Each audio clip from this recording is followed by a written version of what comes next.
To access the BLA350 service menu, we need to locate the jumpers on the front of the display panel.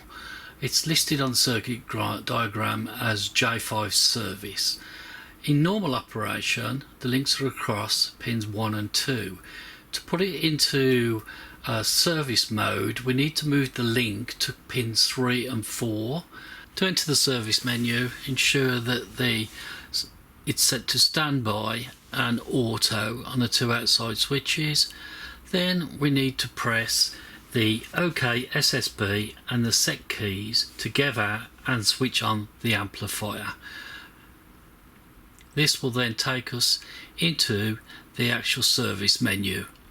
To navigate the menu, just simply press the OK SSB, and this will then cycle through the options that are available to you.